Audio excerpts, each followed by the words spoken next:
Un giorno che resterà impresso nella memoria degli studenti dell'Istituto Gallo Nautico di Porto Empedocle, segnato dalla visita pastorale dell'Arcivescovo di Agrigento, Don Alessandro Damiano, accompagnato dal vicario foraneo Don Gioacchino Falsone e dall'Arciprete di Porto Empedocle, Don Luigi Lomascolo e Don Marco Caruso. L'evento, organizzato con grande cura ma estrema semplicità, ha visto la partecipazione entusiasta degli alunni, dei docenti e del dirigente scolastico Giovanna Pisano. L'incontro tra l'arcivescovo Monsignor Alessandro Damiano e gli studenti dell'Istituto Nautico di Agrigento ha rappresentato un momento significativo di dialogo, di riflessione sul ruolo della Chiesa nella società contemporanea. Cerca di vivere giorno dopo giorno la propria missione, perché anche quella nostra è una missione, cercando di far superare ai ragazzi i momenti difficili e i problemi che la società oggi come oggi purtroppo presenta, il disagio giovanile, le dipendenze anche dai social, per dire, che spesso rappresentano dei pessimi esempi e non certo dei modelli di vita. Sono per noi uno degli obiettivi fondamentali che cerchiamo di portare avanti con la nostra azione quotidiana. Dico eccellenza non sempre facile, perché spesso anche l'altra istituzione, che poi è la prima, la più importante, la famiglia, risulta essere o poco collaborativa o in certi casi ma inesistente.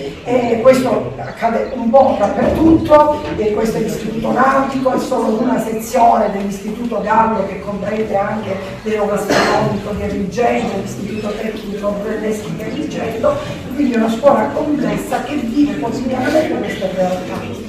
Devo dire che siamo contenti e lei qui spero percepirà questa atmosfera di famiglia, perché questa scuola sarà, per le sue limitate dimensioni, anche il numero di alunni non elevatissimo e di conseguenza anche il corpo docente anche non numerosissimo, e ha proprio le caratteristiche di una famiglia, e questo è un aspetto positivo, perché data questa singolarità, diciamo, noi conosciamo, i nostri professori conoscono tutti i ragazzi, li conoscono bene perché non sono tantissimi, e i ragazzi hanno un quotidiano rapporto con i docenti che sono i loro modelli.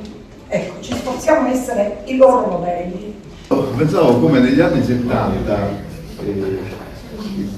era un tempo ovviamente diverso, c'erano degli scioperi, delle contestazioni che adesso scarseggiano e quando ci sono sguaiati.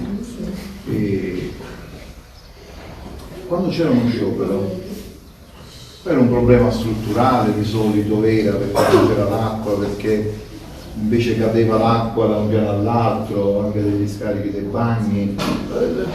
Un po' queste precarietà che ci sono nelle nostre strutture, anche oggi probabilmente. Sì. È giusto, no? Oppure qualche questione più seria, siamo ai tempi del rapimento Moro, dell'omicidio Moro. Si cercava l'alleanza tra istituti, e l'Istituto Nautico e l'Istituto Tecnico Commerciale, che è quello che ho fatto io, erano i più gettonati, perché eravamo i più numerosi. Quindi quando il liceo classico doveva fare uno sciopero, cercava subito, siamo nei tempi dei consigli di classe, rappresentanti di classe, no? Cercava subito l'alleanza con chi? Con Nautico e con Ragioneria, con il tecnico commerciale, perché loro erano pochi, no? Noi si parlava di 1000, 1500, 900, e quindi capite, un corteo fatto così è più visibile.